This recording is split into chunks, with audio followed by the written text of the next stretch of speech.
नमस्कार दोस्तों आपका हमारे चैनल में स्वागत है।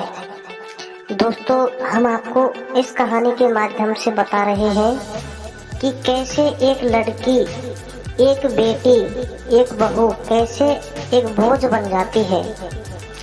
दोस्तों, कविता अपने माता पिता की बहुत लाडली थी। तीनों बड़े भाइयों की बहन थी। कोई भी चीज मांगने पर उसी वक्त सामने हाजिर हो जाती। पूरे घर में रौब था उसका। पूरे परिवार और नौकर पर राजकुमारी की तरह हुक्म चलाती थी कविता। स्कूल में भी पूरा रौब था उसका। बड़े घर की लाडली जो थी वह। ऐसे ही उसने कॉलेज में दाखिला लिया।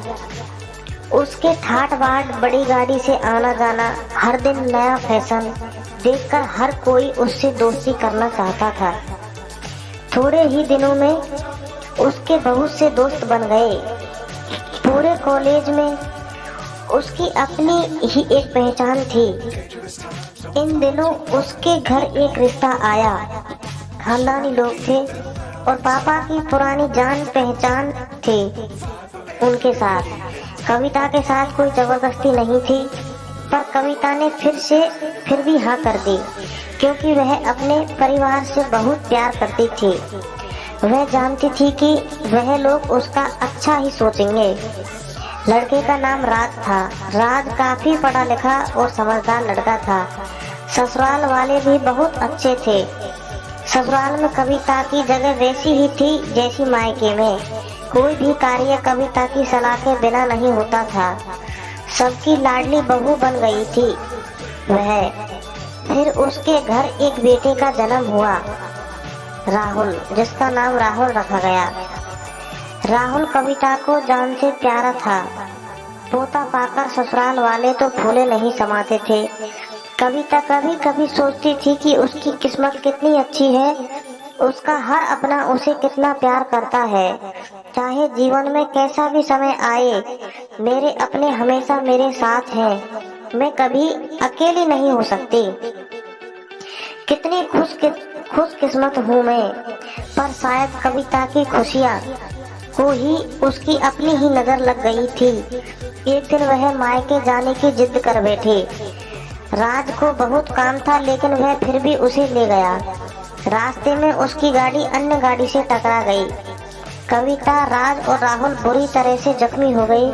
काफी दिनों के इलाज के बाद राज और राहुल तो ठीक हो गए, लेकिन कविता पूरी तरह ठीक ना हो सकी। सर पर चोट लगने के कारण वह अपनी आंखों की रोशनी खो बैठी। अब कविता की किस्मत जैसे उल्टे पांव चलने लगे। मायके वाले कुछ दिनों तक उससे मिलने आते रहे। फिर कभी कभार फोन ही करके पूछ लेते कि अब कैसी हो। धीरे धीरे ये सिलसिला भी कम हो गया। ससुराल वालों की सहानुभूति भी कम होने लगी।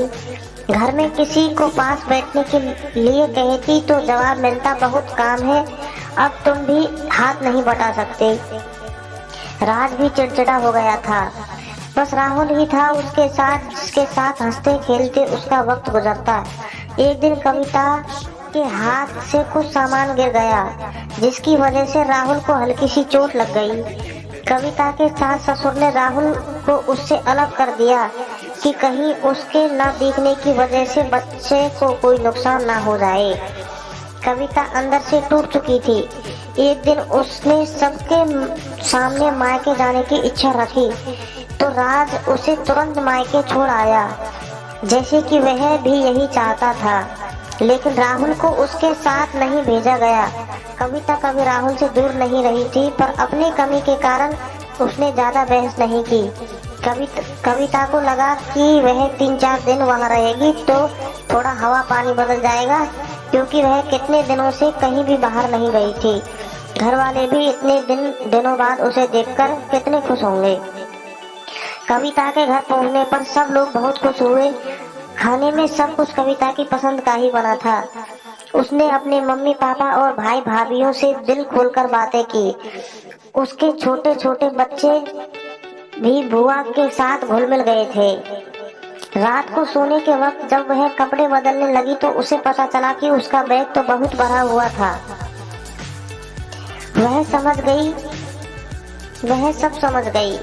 वह बहुत उदास हो गई। कुछ दिनों तक तो सब ठीक रहा, फिर जैसे सब बदलने लगा, सबका व्यवहार बदल रहा था। वह लोग जैसे थक चुके थे। उससे सब लोग घुमा फिराकर पूछने लगे कि राज कब आ रहा है उसे ले जाने। वह बहाना बना देती, जबकि वह जानती थी कि उस घर में अब उसके लिए कोई जगह नहीं। कविता से चलते वक्त कुछ ना कुछ नुकसान हो जाता। थोड़ी बहुत टोका टोकी उसे सुनाई देती, वह टाल देती। एक दिन उसके हाथ से लगकर एक कीमती फूलदान टूट गया। छोटी भाभी ने बहुत हंगामा मचाया। कविता के माता पिता रोज रोज के झमेलों से तंग आ गए थे। उन्होंने राज को खुद से फोन कर दिया। राज कविता को अपने घर ले गया। कविता को अपने परिवार वालों से ये उम्मीद ना थी। जिस कविता के कहे बिना घर में एक पत्ता भी नहीं हिलता था, उस घर के लिए अब वह बोझ बन चुकी थी। राज के सास ससुराल आते वक्त वह बहुत खुश थी, क्योंकि वह अपने घर जा रही थी, अपने जिगर के टुकड़े राहुल के पास। परंतु यह खुशी भी कुछ पल की ही थी। सारा बंदोबस्त पहले से ही किया हुआ था। कविता को सीधे ऊपर वाले कमरे में पहुंचा दिया गया। राहुल से दूर रखने की सख्त चेतावनी दी गई। एक काम वाली लता को उसकी जिम्मेदारियां सौंपी गई, जो उसके खाने पहनने जैसी जरूरत का ध्यान रखती।